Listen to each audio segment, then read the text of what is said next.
স্বস্তি হেলথ কেয়ারের উদ্যোগে রক্তদান শিবির। আজ কৈলাসহর জিতু দিঘির পাড় এলাকায় অবস্থিত স্বস্তি হেলথ কেয়ারের রক্তদান শিবিরের আয়োজন করা হয়। রক্তদান শিবিরে উপস্থিত ছিলেন কৈলাসহর পৌর পরিষদের চেয়ারপারসন চপলা দেবরায়, জেলা পরিষদের সহকারী সভাধিপতি শ্যামল দাস, সমাজসেবী অরুণ সাহা, কৈলাসহর ব্লাড ব্যাংকের ইনচার্জ ডক্টর প্রসেনজিৎ দাস প্রমুখ।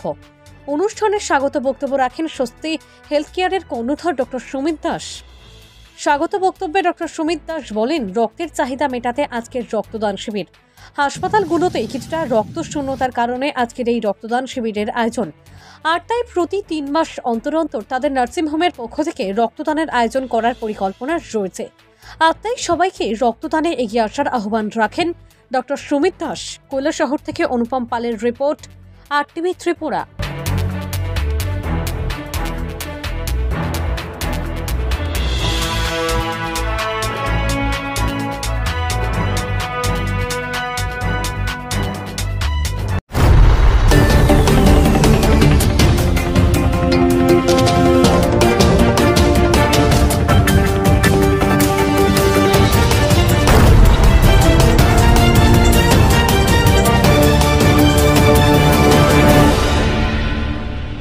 নমস্কার সবাইকে।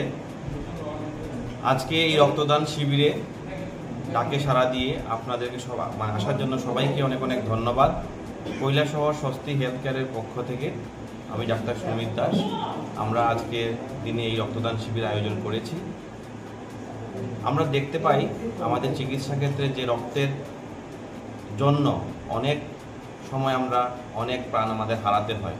সঠিক সময় যদি রক্ত আমরা না পাই, বিভিন্ন অপারেশনের ক্ষেত্রে হোক বা বিভিন্ন রোগের ক্ষেত্রে হোক, এই সরকারি হাসপাতালে রক্তের স্বল্পতা রয়েছে এবং সরকারি হাসপাতালে রক্তের স্বল্পতা চাহিদা মেটানোর জন্যই আজকে আমরা এই সামাজিক উদ্যোগ গ্রহণ করেছি।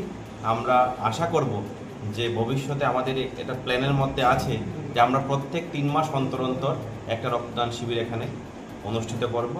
আর আমার আহ্বান থাকবে আপনাদের কাছে, আপনাদের সাংবাদিক বন্ধুদের কাছে এবং সমাজের সকল স্তরের মানুষের কাছে, পলিটিক্যাল লিডার্সদের কাছে, যে আপনারাও যেখানে পারেন, যেভাবে পারেন কিছু রক্তদান শিবির সংগঠিত করুন, যাতে করে আমরা রক্তের স্বল্পতা যে আছে আমাদের সরকারি হাসপাতালে সেটা যাতে মেটাতে আমরা সক্ষম হই। রক্তদান মানে জীবনদান। নমস্কার।